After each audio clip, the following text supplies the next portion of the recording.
کیونکہ پیس is not in easy, پیس از ایکسٹیشنل, اس کے survival کے لیے نتنیاہو کو چاہیے. کیونکہ اگر یہ پیس ہو گیا تو اکتوبر میں الیکشن ہو جائیں گے, وہاں پہ اکتوبر میں الیکشن ہو جائیں گے تو نتنیاہو کے مقدمے کھل جائیں گے جو کرپشن کے ہیں. تو یہ ڈاٹس کنیکٹ کریں سارے کے سارے, اس میں کوئی شک نہیں ہے کہ دونوں ون ون کھیلتے ہیں, دونوں ایک دوسرے کو بیک اینڈ بیک سپورٹ کرتے رہے ہیں, اس میں کوئی شک نہیں ہے.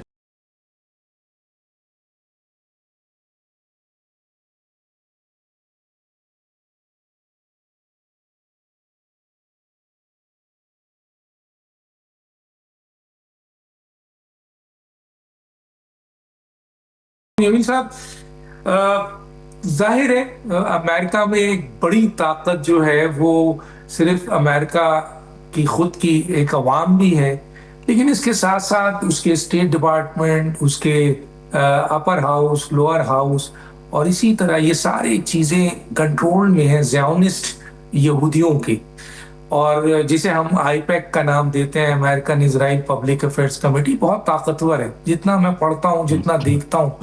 اور وہ مفادات جو ہے وہ آپ کے سب کور کرتا ہے, اسرائیل کے سارے مفادات کو کور کرتا ہے. تو پریزیڈنٹ ٹرمپ اگر اسرائیل کو چھوڑتے ہیں تو ظاہر ہے امریکن مفادات سامنے ہیں, جیسے میں نے ذکر کیا خلیج ممالک میں خاص طور پہ. دوسرا, امریکن عوام کی تو سپورٹ ہوگی, لیکن ان طاقتور لوگوں کی سپورٹ آپ کے کہاں کھڑی ہوگی جو امریکہ کی اتنا انٹرفیئر رکھتے ہیں کہ پریزیڈنشل کینڈیڈیٹ کو ہرا دیتے ہیں. اور دوسری جو اسی کے ساتھ میں پوچھوں گا سر کہ اب اس ایم یوز کے بعد جو مذاکرات ہیں اس میں امریکہ اور ایران کی ترجیحات کیا ہوں گی سر؟ یا پہلے آ جاتے ہیں پہلے حصے پر جو آپ نے سوال کیا ہے, اور وہ بڑا کلیدی ہے. انفیکٹ ایپیک یا اسرائیلی لابی, اس پہ بڑی کتابیں لکھی گئی ہیں. آپ نے ابھی خود ہی بیان کیا, جو مطالعہ آپ کا بھی ہے, میں نے بھی تھوڑا سا کیا ہوا ہے. اس میں جان میر شائمر کی ایک بڑی اچھی, بڑی ضخیم قسم کی کتاب ہے. اس میں اس تمام چیزوں کا وہ ہے کیا, جدا جدا پوائنٹس, اس کے جدا جدا پوائنٹ یہ ہے کہ جو پوری امریکن مشینری جو ہے, جس میں اسٹیٹ ڈپارٹمنٹ ہو گیا, پینٹاگون ہو گیا, میڈیا امریکہ کی ہو گئی, ٹریجری ڈپارٹمنٹ ہو گیا, ہوم ڈپارٹمنٹ ہو گیا, گو کے جتنے ڈپارٹمنٹس ہیں اس میں اسرائیلی لابی کا انفلوئنس ہے اور تانے بانے بنے ہوئے. اور اسرائیلی لابی بنی کیسے؟ 1897 میں جب سوئٹزرلینڈ میں میٹنگ ہوئی تھی صہیونیوں کی, پہلے ڈیلیگیٹس کوئی آئے تھے, 750 ڈیلیگیٹ آئے تھے. وہاں یہ تمام چیزوں کا ڈیسائیڈ کیا گیا تھا, ایک روڈ میپ بنایا گیا تھا, گریٹر اسرائیل کا کانسیپٹ ڈیولپ ہوا تھا. اس وقت ابتدائی دور تھا اور وہیں یہ فیصلہ ہوا تھا کہ ہم جو طاقتور ممالک ہیں وہاں اپنا انفلوئنس یعنی اپنے تانے بانے بنیں گے. اور اب آ جاتا ہوں میں فاسٹ فارورڈ کر کے کہ 13 فروری کو وائٹ ہاؤس میں نیتنیاہو آئے اور اپنے ساتھ اپنی ٹیم کے 3 ممبر لے کے آئے, اور ساتھ میں انہوں نے پورا وار پلان کا ایک منصوبہ پیش کیا, اور وہ بیک ڈور سے گئے تھے. آپ کی ساری چیزیں میڈیا پر موجود ہیں. میڈیا کو اوائڈ کرنے کے لیے وائٹ ہاؤس کے فرنٹ ڈور سے نہیں گئے تھے.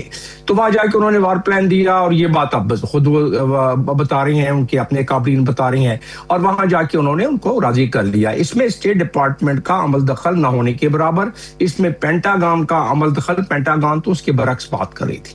تو لہٰذا یہ بات تو انہوں نے کر لیا اور یہ خواب دکھلایا تھا. اور اسی وجہ سے جب جے ڈی وینس کی کوئی آج سے 20-25 دن پہلے بات ہوئی نیتنیاہو سے یا ڈونلڈ ٹرمپ سے بھی, تو اس چیز کا گلا شکوہ بلکہ ذرا بھری بھرکم آواز میں بات ہوئی کہ آپ نے ہمیں کچھ جو پلان دیا تھا وہ بالکل غلط تھا, اور جس کی وجہ سے ہمیں ہزیمت ہو رہی ہے. میں اس پہ 2 نقطے اور جوڑ کے پھر آ جاتا ہوں, ایم او یو اور اس پہ ایگریمنٹ کا کیا بنے گا اور کیسے کیا ہوگا. بات یہ ہے کہ پورے خطے میں یہ غلط پلاننگ کی, اور یہ خود ان کے اپنے پولیٹیکل سائنٹسٹ اور اینالسٹ کہہ رہے ہیں امریکہ کے, کہ جان میر شائمر کا پرسوں کا جو بیان ہے اور پوڈ کاسٹ پہ انہوں نے کیا, اس میں کہتے ہیں کہ امریکہ had no choice but to cut a deal, کیونکہ جو اس کے حالات ہو گئے تھے. دنیا کی اتنی بڑی پاور, سپر پاور, 996 بلین کا عسکری بجٹ جو کہ 1.5 ٹریلین کا ہو جائے گا امسال سے, تو اس کے بعد بھی اس کو اتنی ہزیمت ہوئی کہ اس نے ایڑی چوٹی کا زور لگا لیا, ایران کو زیربار نہیں کر سکا. تو یہ ہزیمت تو ہے. اور پھر یہ کہاں گیا وہ کانفیڈنس, اور کہاں گئے وہ بیسز جنہوں نے پروٹیکشن نہیں دی, اس کو گلف کنٹریز کو, اور آپ نے مارکو روبیو کا کل کا پریس کانفرنس دیکھ لیں آپ کہ کانفیڈنس بلڈنگ جو ہے کیسے کرنا چاہ رہے ہیں خلیجی ممالک کے.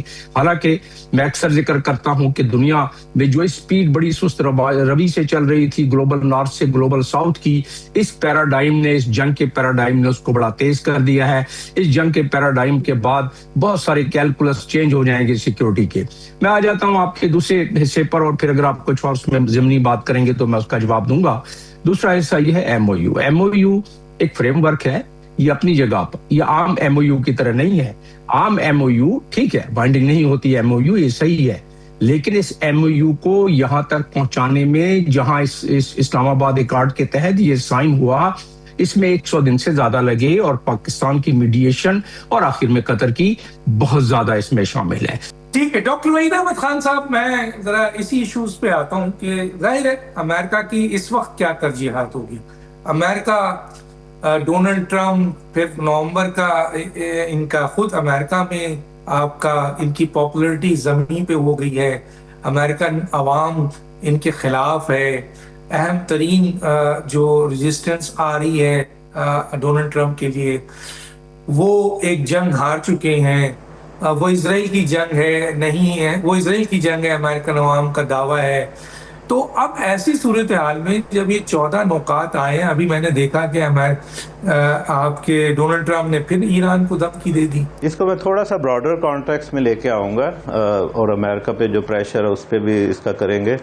تو آپ نے بڑا اچھا کیا سٹارٹ میں جو ہے خالد چشتی صاحب سے آپ نے تھوڑا سا انڈیویجول لیول فیکٹرز کا دیکھا کہ ٹرمپ اور نیتن یاہو کا کیا مطلب اس میں ہے, انڈیویجولز کا رول. پھر آپ نے تھوڑی سی بات کی یہ جو اے پیک اور امریکن پالیٹکس اور پبلک اوپینین کی. تو میں اسی میں ایڈ کروں گا فردر ایک لیئر اسٹرکچر لیول کی. تو ہمیں تھوڑا سا چیزوں جس طرح ایم او یو جو ہے یا نیگوشیشنز ہیں, یہ تو بیسیکلی ایران اور امریکہ کے درمیان ہو رہی ہیں سوئٹزرلینڈ میں, لیکن ہم جب دیکھا جائے تو یہ پولیٹیکل نیگوشیشنز ہیں اور اس میں کئی ایکٹرز اور انوالو ہیں. ہمیں دیکھنا پڑے گا, ابھی تو زیادہ منظر عام پہ جو آ رہا ہے اسرائیل ہے کہ جی تھرڈ, اس پہ ہم بات کر رہے ہیں. لیکن اگر دیکھا جائے اس سے بھی امپورٹنٹ جو ہے گلف سٹیٹس جو ہیں, اور اس جو مڈل ایسٹ کی ڈومیسٹک مڈل ایسٹ کی ریجنل پالیٹکس ہے, اس کو دیکھا جائے تو وہ بھی بڑے امپورٹنٹ ایکٹر ہیں. اچھا, اس میں ایک تھرڈ جو ایلیمنٹ جو اس دفعہ آیا ہے کہ جو بہت امپورٹنٹ ہے اور جو بیسکلی شارٹ ٹرم ہے, یہ ایک اور سٹیک ہولڈرز ہیں, اس میں آ جائے گا تھوڑے سے گلوبل لیول کے اکنامک انٹرسٹ, گلوبل جو بزنسز ہیں, جو گلوبل اکانومی, اسٹاک مارکیٹس, اور یہ ساری چیزیں افیکٹ ہو گئی ہیں. تو یہ سارے بھی پریشر ڈال رہے ہیں. یورپین سٹیٹس جس طرح بہت زیادہ پریشر ڈال رہی ہیں کہ جی جنگ کو ختم ہونا چاہیے. تو یہ سارے گلوبل فیکٹرز ہیں, ریجنل فیکٹرز نہیں ہیں. اور میرا خیال ہے جو ڈائیورجنٹ پوزیشن آ رہی ہیں امریکہ اور اسرائیل کے درمیان بھی, وہ بھی اسی وجہ سے آ رہی ہے کہ امریکہ کی اپروچ گلوبل ہے, وہ چیزوں کو گلوبل طریقے سے دیکھتا ہے, اور مڈل ایسٹ بھی اس کی گلوبل اسٹریٹجی کا ایک پارٹ ہے اور اسی میں ہے, اور وہ چاہتا ہے کہ مڈل ایسٹ میں اپنے جو اس کے انٹرسٹ ہے. لیکن at the same time American politics جو ہے اور امریکن لیڈرز جو ہیں, they cannot ignore other global forces, especially Donald Trump is himself a businessman. تو جو بزنس انٹرسٹ ہیں, کیونکہ جو بزنس انٹرسٹ افیکٹ ہوتے ہیں تو پوری امریکن اکانومی, اگر اس کے ساتھ دیکھا جائے تو امریکن پبلک اوپینین کی طرف سے بھی پریشر آتا ہے. تو یہ ساری چیزیں جو ہیں میرا خیال ہے ان کو تھوڑا سا اگین آپ نے میرا باقی ساری فیکٹرز تو کر دی, لیکن یہ اسٹرکچرل فیکٹر جو ڈونلڈ ٹرمپ پہ پریشر آ رہا ہے, پھر اس میں دوسری دونوں طرف سے آپ کہہ لیں پریشر آ رہا ہے. تو یہ تو ہے شارٹ ٹرم, آپ کہہ لیں. میں یہ کہوں گا کہ یہ جو گلوبل فورسز ہیں ان کے شارٹ ٹرم گول ہیں. یہ کہتے ہیں دوبارہ جنگ نہیں ہونی چاہیے اور تاکہ جو گلوبل اکانومی جو ہے وہ ٹھیک ہو جائے. لیکن جو اپنا ایران ہو گیا یا اسرائیل ہو گیا یا ایون گلف سٹیٹس ہو گئے, ان کے لانگ ٹرم ہیں اور ان کو آپ کو ہسٹوریکل کانٹیکسٹ میں دیکھنا پڑے گا. تو یہ ایران جو کانفلکٹ ہے یہ کسی ویکیوم میں نہیں ہوا, اس کے پیچھے پوری ایک ہسٹری ہے 40-45 سال کی, بلکہ اس سے بھی پیچھے چلے جائیں تو یہ اسرائیلی ہسٹری پوری آتی ہے. تو یہ جو ایران وار یہ اس ہسٹری میں ایک قسم کا کہہ لیں کہ چیزیں ایک سرٹن لیول کا سٹیٹس کو تھا, اس پہ جا کے یہ جو تھوڑا سا انہوں نے شیک اپ کیا, اور اس میں میرا خیال اسرائیل کا آبجیکٹو یہی تھا کہ جو ایران کو بالکل ختم کر کے ایک جو ہے ہیجمونک پوزیشن اسرائیل کی آ جائے, لیکن وہ اچیو نہیں ہوا. اور میرا خیال they still trying to do that. اب امریکہ جہاں تک لگ رہا ہے کہ امریکہ یا ڈونلڈ ٹرمپ جو ہے انہوں نے یہ ایکسیپٹ کر لیا ہے کہ جو بیلنس آف پاور یا اکنامک سینس میں اس کو ایکویلیبرم کہتے ہیں, وہ جو جنگ سے پہلے تھا وہ دوبارہ ہو سکتا ہے اچیو ہو جائے. تو لیکن اسرائیل میرا خیال ہے یا نیتن یاہو وہ ابھی تک اس کو پش کر رہے ہیں کہ جی اس کو شاید جتنا ہیجمونک. اب اس میں کسی حد تک شاید ان کا بھی مائنڈ بننا اگر شروع ہو جائے, لیکن اب دونوں پارٹیوں کا یہی ہے کہ جب یہ گلوبل لیول کے پریشر ختم ہو جائیں گے, سب ہو جائیں گے, تو مڈل ایسٹ جو ہے فرام جب ایگریمنٹ اگر ہو جاتا ہے تو اس کے بعد کی تو ان کی تھنکنگ جو ہے دیٹ از لانگ ٹرم, 10 سال 20 سال 30 سال ہے. لیکن جب تک یہ پریشر ڈونلڈ ٹرمپ پہ ہے پریزیڈنٹ, ان پہ بڑے شارٹ ٹرم کے ہیں. تو یہ تھوڑا سا اس میں ڈائیورجنس آ رہی ہے امریکن کچھ ریجنل فورسز میں اور گلوبل فورسز میں. تو یہ میرا خیال اسی کانٹیکس میں اگر دیکھا جائے, اس حوالے سے میں سمجھتا ہوں تھوڑا سا میں آپٹیمسٹک ہوں کہ یہ اکارڈ ہوگا, اس لیے کہ یہ گلوبل اکانومی جو ہاسٹائل ہو گئی اس سینس میں, اور جو گلوبل ایکٹرز انوالو ہو گئے ہیں, تو وہ تھوڑا سا ان کو میرا خیال اتنا کنسرن ریجنل پالیٹکس سے نہیں ہوگا جتنا ریجنل ایکٹرز کو ہوگا. تو اس حوالے سے تو ڈونلڈ ٹرمپ میرا خیال اسی پریشر کو, جب بھی یہ امریکن ہے جس طرح سیکرٹری آف اسٹیٹ جو ہیں گلف اسٹیٹ سے ملتے ہیں, تو ظاہر ہے ان کے انٹرسٹ کو زیادہ وہ ان کو ایڈریس کر رہے ہوتے ہیں جب وہ کوئی اسٹیٹمنٹ دیتے ہیں. جب وہ اسرائیل سے ان کی کوئی بات ہوتی ہے تو اسرائیل ان کو تسلی دے رہے ہوتے ہیں. تو پولیٹیکل نیگوشیشن میں یہی ہوگا کہ ڈفرینٹ پریشر گروپس جو ہیں یا ڈفرینٹ کنٹریز جو ہیں وہ اس میں اپنا کنٹریبیوٹ کر رہے ہوتے ہیں, ہر کوئی اپنا میکسیمم گین کرنے کی کوشش کر رہا ہوتا ہے. اچھا ڈاکٹر وحید صاحب, میں یہاں روکوں گا, بریک پہ جانا ہے مجھے چند سیکنڈ کے لیے, اس کے بعد واپس آ کر میں آپ سے ہی شروع کروں گا وحید صاحب ایک چھوٹا سا سوال کے ساتھ, پھر اپنے مہمانوں کی طرف آؤں گا. ناظرین ایک چھوٹا سا بریک لیتے ہیں, پھر واپس آتے ہیں.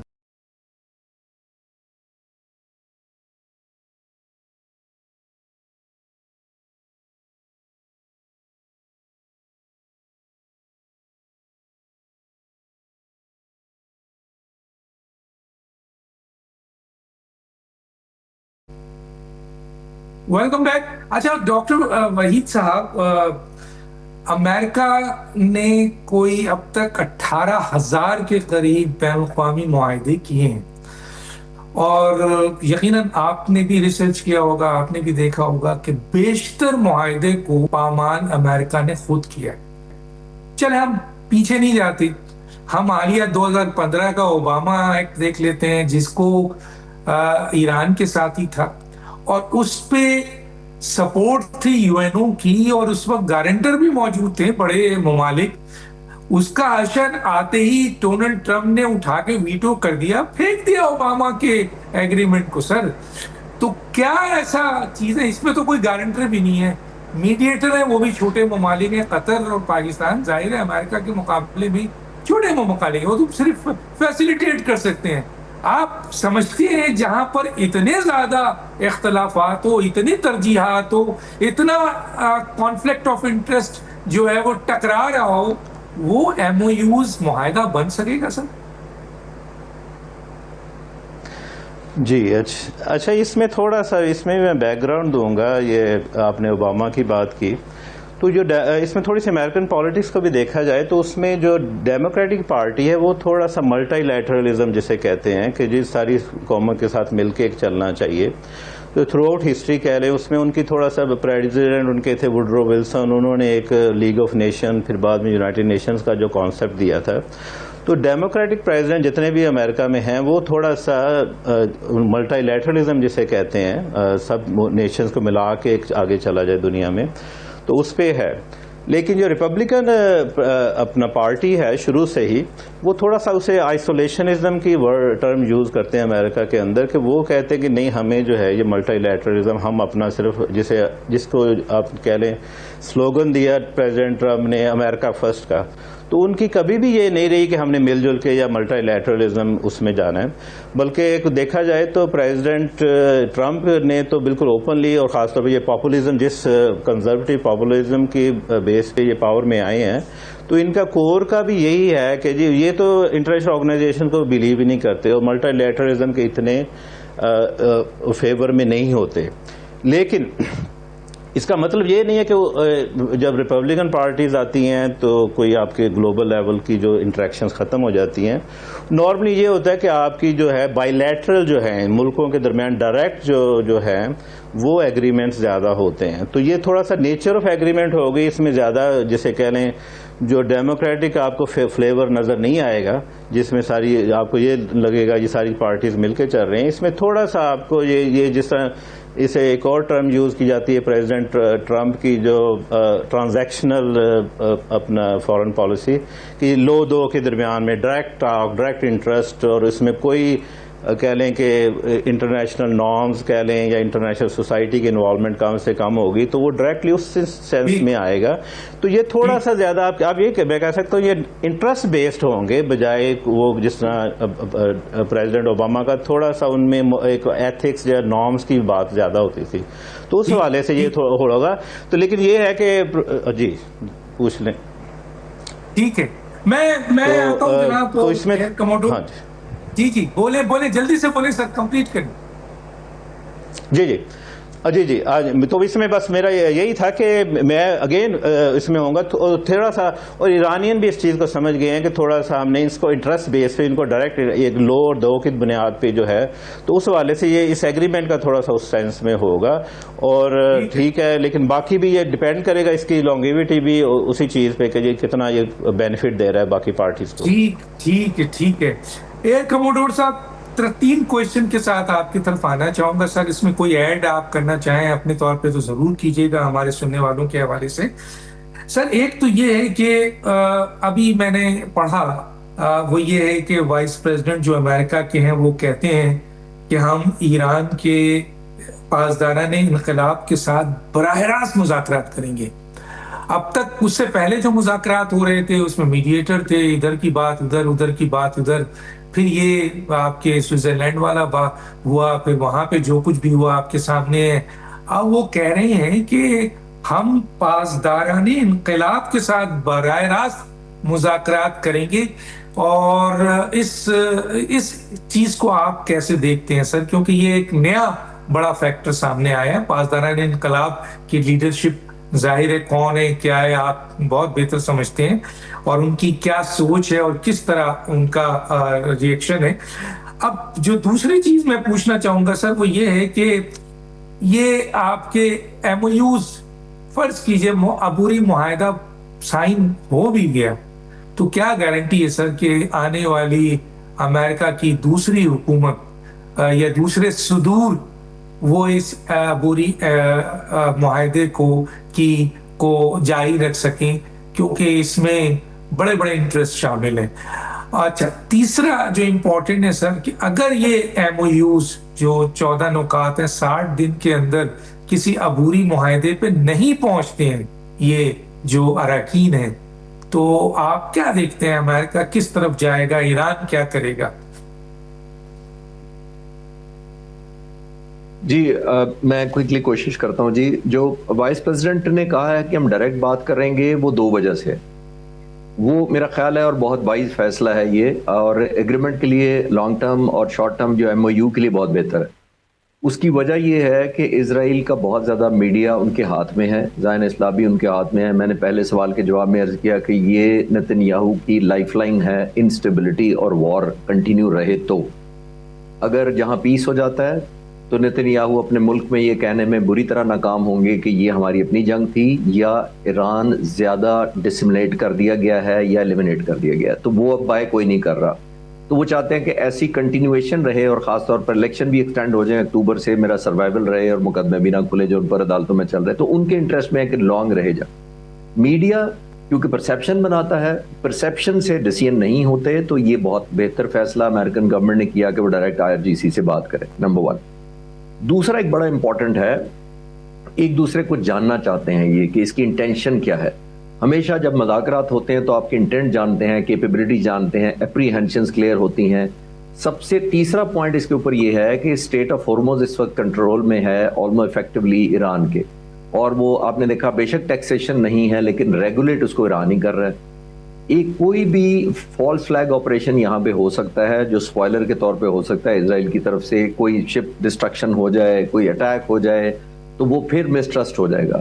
تو ان وے یہ 3 میں نے براڈ باتیں عرض کی ہیں جس کے اندر وہ میرے لیے تو اپریشیبل ہے کہ وہ ڈائریکٹ بات کریں. دوسرا آپ نے کہا ہے کہ یہ ایگریمنٹ اگر پرولونگ ایکسٹینڈ نہیں, اگر 60 دن گزر جاتے ہیں اور ایگریمنٹ نہیں ہوتا یا میرا خیال ہے یہ نارمل ہے کہ نہیں ہوتا. اگر اس میں بھی مجھے حیرانگی اس لیے نہیں ہوگی, پریزیڈنٹ ٹرمپ کی یہ اس وقت اسٹریٹجی ہے. اور آپ نے نوٹ کیا ہوگا یہاں پہ اسلام آباد میں شروع ہوا تھا اسلام آباد اکارڈ, پھر ہوا اسلام آباد ایگریمنٹ, پھر ہوا لیٹر آف انٹینٹ, پھر الٹیمیٹلی ہو گیا MOU. ڈاؤن گریڈ کرتے رہے کیونکہ اگریمنٹ اور اکارڈز کی اوبلیگیشنز ہوتی ہیں, گارنٹرز ہوتے ہیں, کچھ آپ کو لیگل بائنڈنگ تھوڑی بہت ہوتی ہے, لیکن MOU is just an understanding جو کسی وقت بھی مس انڈرسٹینڈنگ میں کنورٹ ہو سکتی ہے اگر کوئی بریچ کرے تو. تو میرا خیال ہے کہ یہ جو کنٹینیویشن ہے یہ ایکسٹینڈ ہو جائے گی. پہلی بات تو یہ کنٹینیویشن اس لیے میں چاہ رہا تھا کہ پریزیڈنٹ ٹرمپ کے فیور میں ہے کیونکہ اس وقت بہت پریشر ہے, الیکشن ان کے سر پہ ہے, اس وقت بہت زیادہ کمپرومائزنگ سچویشن سے انہوں نے یہ ایگریمنٹ یہ MOU کیا ہے. بہت زیادہ وہاں میڈیا یہ کہنے پہ تلا ہوا ہے کہ پریزیڈنٹ ٹرمپ نے سب کچھ دے دیا ہے. اسی لیے آپ نے دیکھا پبلکلی وہ جو ایران کو فیسیلیٹیشن ہو رہی ہے, جو سینکشنز اٹھ رہی ہیں, جو فنڈ ریلیز ہو رہے ہیں, جو انفریز ہو رہے ہیں, وہ پبلکلی اس کو دوسرا رنگ دیتے ہیں. ایران ہم سے یہ خریدے گا, ہم مارکیٹ کیپچر کریں گے, ہمارے لیے ایک بزنس کی وینچر کھل رہا ہے. یعنی وہ امریکن فرسٹ کی باتیں کرتے ہیں جو ان کی مجبوری ہے. وہ ایک اور بھی MOU کی ایڈوانٹیج لینا چاہتے تھے 60 ڈیز کا کہ یہ خبریں, یہ معاہدہ, یہ جنگ ہماری اور میڈیا کی ذہنوں سے فیڈ آؤٹ ہو جائے. فیڈ آؤٹ کا مطلب ہے اتنا آہستہ آہستہ ڈیلیوٹ ہو جائے کہ ہمارا فوکس کم ہو جائے, کیونکہ آپ کو بھی پتا ہے آپ تو بہت سینئر میڈیا پرسن ہیں, روزانہ میڈیا کے پاس کچھ نہ کچھ ہوتا ہے. 60 دن میموری نہیں ہوتی میڈیا کی کہ وہ کنٹینیو رکھے. ایکسٹینڈ کر دیں گے تو بالکل ہی بھول جائیں گے. تو آئی تھنک وہ ڈیلیوژن میں رکھنا چاہتے ہیں اپنے ویورز کو, اپنے فالوورز کو, جو ان کے سمپتائزرز ہیں, اور ایون جو اپوزیشن ان کو کرٹیسائز کرتی ہے اس کو بھی وہ ڈیلیوٹ کرنا چاہتے ہیں کہ over the period of time بھول جائیں. تو میرا ماننا یہ ہے کہ ایکسٹینڈیبل ہوگا, پاسبلٹی ہے, اور اگر نہیں ہوتا تو ہارڈ سٹینڈ پھر بھی نہیں ہوگا جی. تو آنے والے وقتوں میں, لیکن ہیونگ سیڈ دیٹ, میں پھر وہی عرض کروں گا کہ تمام کا تمام امفیٹک جتنے پریزیڈنٹ ٹرمپ ہوں گے, جتنی کنوکشن دکھائیں گے, ابھی تک پریزیڈنٹ ٹرمپ پری ایمپٹ نہیں کر پائے. پریزیڈنٹ ٹرمپ ریئیکشن میں جاتے ہیں جو اسرائیل کرتا ہے, اس کو فوربڈ نہیں کرتے. 25 سال سے نتن یاہو کوشش کر رہا تھا کہ یہ کر دے اٹیک, امریکن پریزیڈنٹ ان کو کوئی نہیں ملا 25 سال میں. یہ صدر ملے کہ 2 دفعہ انہوں نے کر دیا. لیکن پریزیڈنٹ ٹرمپ کو یہ بتانا پڑے گا کہ اگر میں تمہاری باتوں میں آیا ہوں تو میری دوسری سائڈ فرم بھی ہے, اور اگر وہ اسی طرح ریئیکشن ہی رہتے ہیں تو شاید خدا نہ خاصا اس معاہدے کو بھی خطرہ ہے, پیس کو بھی خطرہ ہے, اور اوور آل ایران کے لیے بھی خطرہ یہ ہے کہ وہ اس کو گارڈ کر کے ایک فالس فلیگ آپریشن کر کے, کیونکہ ڈریگ نہ کر لیں اسرائیل ایران کو دوبارہ, اور امریکہ کو کلیئر کرنا پڑے گا کہ ہم ڈریگ نہیں ہوں گے. ناظرین ہماری گفتگو جاری ہے, ایک چھوٹا سا بریک پہ واپس آتا ہوں.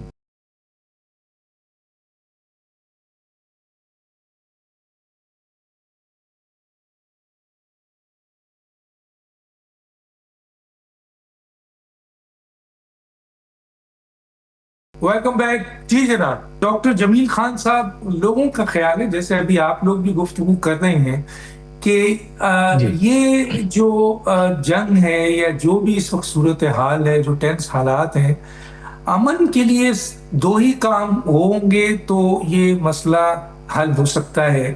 ایک تو یہ کہا جاتا ہے کہ امریکہ مکمل طور پر اس معاہدے کی جو MOUs ہے اس کو ایکسپٹ کرے اور اس بات کے لیے تیار ہو جائے کہ وہ اسرائیل کی کسی بھی جارحیت کو سپورٹ نہیں کرے گا, اور اس سلسلے میں سینکشن بھی لگائے گا. فوجی جو اس کو سپورٹ ہے اور جو سفارتی سپورٹ ہے, جو یونو سپورٹ ہے, سب کچھ روک دے گا. تو پھر اسرائیل ظاہر ہے اکیلے یہ کام نہیں کر سکے گا جو اس کی بہت بڑی ڈیمانڈ ہے. دوسرا, یا تو ایران اسرائیل کو اتنا نقصان پہنچا دے, جو کہ اگر امریکہ بیچ میں نہیں ہوتا تو پہنچ رہا تھا, کہ اسرائیل اس قابل ہی نہ رہے کہ وہ اپنے پڑوس ممالک کو بھی تھریٹ دے سکے, تبھی جا کر ان 2 صورتوں میں ہی امن ہے. ورنہ بڑا مشکل ہے اگر امریکہ کا سپورٹ اسرائیل کو رہا, اور اس کے کئی فیکٹرز ہیں جس کو آپ نے بھی سامنے دیا, میں نے بھی دیا. ایک تو یہ ہے کہ آپ کیسے دیکھتے ہیں اس کو. دوسرا, ابھی GCC کے جو اجلاس ہے سر, اس میں امریکہ ان کے ساتھ کھڑے ہو کر جن مفادات کی بات کر رہا ہے, ان مفادات کا ٹکراؤ آپ کے ایران کے ان مطالبات سے ہے جو 14 نکات میں شامل ہیں. تو آپ نے بھی شاید ذکر کیا ہے کسی مہمان نے کہ وہ جس کے ساتھ کھڑا ہوتا ہے اس کے مفادات کی بات کرتا ہے. تو کیسے سر معاہدہ تو ایران اور امریکہ کا ہے, انہوں نے فیصلہ کرنا ہے. اگر انہوں نے سب کے انٹرسٹ کو دیکھنا ہے تو پھر سب کا انٹرسٹ تو آپس میں کلیش کر رہا ہے. جی کیا کہیں گے جمیل صاحب؟ جی ہاں بیسیکلی، لیکن اس میں مجموعی انٹرسٹ ایک بھی یہ دوسرا بھی ہے نا کہ یا تو پورے خلیجی ممالک اپنی تباہی بربادی کے لیے تیار ہو جائیں جیسا کہ ہو رہا تھا. اگر یہ جنگ جاری رہتی تو بقول ایران کے اور باقی تجزیہ نگاروں کے کہ 2 سال تو پورا خلیجی ممالک خاص طور پر یوئی وہ پیچھے چلا گیا ہے.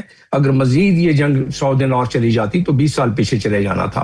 تو ان کو یہ پتہ ہے کہ اگر یہ سلسلہ طوالت پکڑ جاتا تو پورا ان کا نقصان تھا. اس لیے جو چھوٹے موٹے کمپرومائز ہیں اس لیے وہ راضی ہو گئے. جو نقطہ نمبر 5 ہے MOU کا، جس میں کہ دیا ہوا ہے کہ بلاکیڈ ہٹنے کے بعد، آبنائے ہرمز کھلنے کے بعد، ایران 60 دن میں اپنے پڑوسی ممالک سے بات چیت کر کے، عمان سے بات چیت کر کے اس کا ایک ایڈمنسٹریٹو نظام بنائے گا. تو تقریباً انہوں نے پہلے سے بنایا ہوا ہے، جس کے تحت ایک شپ نے ان کی بات نہیں مانی اور کل انہوں نے اس کو نقصان پہنچایا ہے. یونائٹڈ نیشن انٹرنیشنل میری ٹائم آرگنائزیشن نے منع کیا ہے کہ اسکاٹ نہ کریں شپس کو، کیونکہ اسکاٹ کرنے سے جس آرٹیکل کا میں ذکر کر رہا تھا آپ سے، United Nation laws of seas کا، ہائی سیز کا، اس کے تحت ایران اپنا اختیار استعمال کر رہا ہے. لیکن میں 5 نمبر نقطہ جو ہے اس میں رہتے ہوئے ایران اپنے آپ کو آگے لے کے چل رہا ہے. یہ تو رہی اس کی جو پہلا حصہ ہے. دوسرا یہ ہے کہ اسرائیل کا ایگزسٹ کرنا، یہ تو خود کہہ چکے ہیں ڈونلڈ ٹرمپ، اور کہہ چکے ہیں کہ اگر میں نہ تمہارا ساتھ دیتا تو تمہیں یہاں تمہارا نام و نشان بھی نہ ہوتا یہاں، یعنی اسرائیل کا نام و نشان بھی نہ ہوتا. تو یہ بات تو درست ہے. کئی مرتبہ ہم نے اور آپ نے سنا کہ از اٹ امریکہ فرسٹ اور اسرائیل فرسٹ؟ تو پہلا سب سے کلیدی نقطہ امریکن فارن پالیسی کا رہا ہے وہ اسرائیل اور اسرائیل کو سپورٹ. اور اسی وجہ سے جو آپ گرد و نواح میں یہ بیسز دیکھ رہے ہیں، یہ بیسز کیا اگر پروٹیکشن کے لیے بنائے گئے تھے خلیجی ممالک کے، تو کون سی پروٹیکشن خلیجی ممالک کو ملی؟ بلکہ اپنے بیسس پہ پروٹیکشن پوری نہیں مل سکی. تو وہ پروٹیکشن کے بجائے اسرائیل کے لیے وہ سارا تھا، اسرائیل کو ہی چودھری بنانا تھا اور بنایا ہوا تھا اس پورے خطے میں. اب کیونکہ حالات و واقعات ایسے ہوئے، یہ ایسا پلٹا کھایا جنگ نے کہ بقول جو ٹکر ہے اپنا کارلسن ٹکر، آپ کے میڈیا کے بہت ہی نامی گرامی شخصیت، تو وہ کہتے ہیں کہ اب تو ایران جو ہے وہ ایک اس خطے کا ریجنل پاور ابھر کے سامنے آ گیا ہے. تو اب رہا اگلا اس سے سوال جو ذہن میں آتا ہے اور جو آپ نے بھی غالباً کیا ہے، وہ یہ ہے کہ ایران کیا یہ کامیاب اگر نہیں ہوا تو پھر دوبارہ کوئی ایسی کیفیت، ہر آدمی کے ذہن میں یہی ہے کہ دوبارہ یہ خطہ ڈی اسٹیبلائز ہونا شروع ہو جائے گا. سوال یہ پیدا ہوتا ہے کہ دنیا کی سب سے بڑی قوت جس کا کہ تقریباً 30 گنا زیادہ بڑا بجٹ ہے، عسکری بجٹ، ایران کا 30 بلین کے قریب بجٹ ہے اور ان کا 996 بلین ہے امریکہ کا. تو وہ انہوں نے دیکھ لیا کہ ان کی طاقت کام نہ آئی، اور وہ جو اہداف بتائے تھے ایئر مارشل خالد چشتی صاحب نے، تو انہوں نے بتا دیا اور وہ اہداف حاصل نہیں ہوئے. تو پھر کیا گارنٹی ہے کہ اگلی دفعہ اسرائیل یا جو ایپیک یا اسرائیلی لابی کے کہنے پر دوبارہ وہ کریں گے تو کامیاب ہو جائیں گے؟ اب آخری اس کی حصہ آ جاتا ہے کہ دنیا میں تو پریشر پڑا ہی پڑا، لیکن دنیا میں تو پریشر پڑا تھا غزہ کے وقت میں بھی، اس نے کام نہیں کیا. اس پریشر نے کام کر دیا، اس لیے کہ جیسا میں نے پہلے بتایا تھا کہ دنیا معاشی اذیت میں، معاشی مصیبت میں آ گئی تھی. اب جو اس سے بڑی مصیبت، اس کی بھی زیادہ اتنی پرواہ نہ ہوتی ڈونلڈ ٹرمپ کو. اب ڈونلڈ ٹرمپ کو ایک قانونی مسئلہ آ گیا ہے اور ایک پولیٹیکل مسئلہ آ گیا ہے. پولیٹیکل مسئلہ یہ ہے کہ اگر یہ معاملہ طوالت پکڑ جاتا، اگر یہ ایگریمنٹ اپنے پائے تکمیل کو نہ پہنچے، باقی عوامل تو گنوا دیے، تو پھر پائے تکمیل کو اگر نہیں پہنچتا ہے تو وہ مڈ ٹرم الیکشن ہارنے کے سارے اشارے ان کے سامنے ہیں. نوشتہ دیوار ہے کہ مڈ ٹرم الیکشن ہار جائیں گے، اور مڈ ٹرم الیکشن ہارنے پر جو کہ ان کے کانگریس مین اور سینیٹرز نے بتا دیا ہے کہ ہم 25th امینڈمنٹ کو انووک کریں گے، اور نہ صرف اس کو انووک کریں گے بلکہ ہم پروسیکیوٹ بھی کریں گے، کیونکہ بہت زیادہ مٹیریل ہے ڈونلڈ ٹرمپ کے خلاف کورٹوں میں جو کہ اس وقت پینڈنگ ہے ہیں تو بعد میں تو کون سا ایسا پولیٹیکل پارٹی اپنے پریزیڈنٹ کو یا خود پریزیڈنٹ چاہے گا کہ ایسی کیفیت میں آ جائے. لہٰذا یہ ایک پولیٹیکل اس کا میٹر ہو گیا. دوسرا یہ ہے کہ ایپیک اور پہلی دفعہ اسرائیلی لابی امریکہ میں پریشر میں آئی ہے, اور میں اس کا ثبوت دے دیتا ہوں. یہ جو پرائمری ہو رہے ہیں, نیو یارک کا سروے آیا ہے کہ 2023 میں تقریباً 63% پاپولیرٹی تھی اسرائیل کے معاملے میں, اور اب اس کی ٹوٹل 30% یا 23% رہ گئی ہے. تو وہ تقریباً 1/4 کم ہوتی جا رہی ہے. اس کا مطلب کیا ہوا کہ باٹمز اپ پریشر پڑ رہا ہے امریکنز کا اسرائیلی لابی پر. تو اسرائیلی لابی کو بھی پہلی دفعہ پریشر میں آئی ہے اسرائیلی لابی, اور اس باقی تمام پریشر ملا کے ہم اس نتیجے پر پہنچے کہ ایگریمنٹ انشاءاللہ ہو جائے گا. یہ ٹھیک ہے. ڈاکٹر وحید احمد خان صاحب, مجھے ذرا اس میں کلیئر کریں. میں ذرا اس میں چاہتا ہوں, ویسے تو ایئر کموڈر صاحب نے بڑے وضاحت سے بتایا. سر, میں جو جی ڈی وینس ہیں وائس پریزیڈنٹ, وہ کہتے ہیں ہم براہ راست مذاکرات انقلاب پاسداران سے کریں گے. سر, اب تک جو مذاکرات ہو رہے تھے وہ ایران کی قیادت سے ہو رہے تھے, ایران کی حکومت کی جو لیڈرشپ تھی ان سے ہو رہے تھے. وزیر خارجہ ہیں یا آپ کے اس کے اسمبلی کے جو چیف ہیں. لیکن یہ جو آپ بات کہی گئی ہے کہ پاسداران سے ہم ڈائریکٹ مذاکرات کریں گے, اس کے پیچھے کیا ہے؟ کیا کوئی یہ تفریق پیدا کرنا چاہ رہے ہیں, یا یہ امپریشن دے رہے ہیں کہ جناب ان کے پاس جو مذاکرات کرنے آ رہے تھے ان کے پاس اختیار نہیں تھا, اختیار پیچھے آپ کے پاسداران کے پاس تھا, اس لیے معاملات طے نہیں ہو رہے تھے, تو ہم ڈائریکٹ ان کے ساتھ بات چیت کریں؟ جی اچھا, اس میں میرا خیال ہے سب سے زیادہ ان کی ریکگنیشن ہے کہ یہ جو, اور میرا خیال کسی حد تک یہ بھی شو کرتا ہے کہ یہ جو امریکن پالیسی میکرز ہیں ان کا بہت زیادہ اب انٹرسٹ اس میں اسٹریٹ آف ہارمز پہ ہے, کہ وہ اگر جو فیوچر پیس نظر آتا ہے ہمیں اس میں وہ اوپن ہے, اور وہ اس لیے امپورٹنٹ ہے اور اس کے لیے ضروری ہے کہ پاسداران انقلاب کا جب اگر, کیونکہ یہ ان کے ایک قسم کا کہنے کنٹرول میں ہے یہ ساری فیکٹر جو ہے, تو وہ جب تک نہیں ہوگا تو کیونکہ میرا خیال ہے جو امریکن پالیسی میکرز کا فوکس ہے وہ یہ نہیں ہے کہ جی اپنا مڈل ایسٹ میں ایک قسم کا جو آپ نے پہلے ٹرم یوز کی کہ پیس ہوگا, تو ان کا گول میں یہ نہیں ہے کہ جس طرح سیکنڈ ورلڈ وار کے بعد یورپ میں ایک پیس ہو گیا تھا, جرمنی وغیرہ یا دوسرے ملکوں کو ڈیفیٹ ہوئی ہے اور باقی سارا وہ یورپین یونین اور بڑا کوآپریشن شروع ہو گئی ہے. تو میرا خیال ہے ہم اس چیز سے وہ نکل آئے ہیں at least American policy makers, کہ یہاں پہ کوئی ایسے پیس تو تبھی ہوتا ہے نارملی فل سکیل جو ہے جب ایک پارٹی 100% ڈیفیٹیڈ ہو جائے اور دوسری ون ہو جائے اور وہ اپنی کر دیں. لیکن اب یہی لگ رہا ہے کہ یہ فیوچر میں جو تھوڑا سا جو بیلنس دوبارہ تھا وہ وہیں پہ چلا جائے گا کسی حد تک, جو تھوڑی سی شفٹنگ ہوگی, کچھ گلف اسٹیٹ ایک دو اور شاید ابراہم اکارڈز کو جوائن کر لیں, لیکن کسی قسم کا جو بیلنس ہے دوبارہ کریٹ ہو جائے گا. تو میرا خیال ہے امریکن پالیسی میکرز کو یہی ہے کہ یہ جو چیز ان کے ہاتھ میں آ گئی ہے, یہ جو اپنا IRGC کے ہاتھ میں یہ اسٹریٹ آف ہارمز والا کو, اور وہ اس لیے امپورٹنٹ ہے کہ امریکن پالیسی میکرز کا مین گول یہ ہے کہ ٹھیک ہے جی ایک بیلنس تھوڑا سا کریٹ ہو جائے گا مڈل ایسٹ میں, بٹ اٹ شوڈ ناٹ, اس کا جو ایفیکٹ ہے وہ گلوبل نہیں ہونا چاہیے. ٹھیک ہے, بہت شکریہ. تینوں مہمانوں کا وقت ختم ہو جاتا ہے. ڈاکٹر دانش فریاد, اللہ حافظ.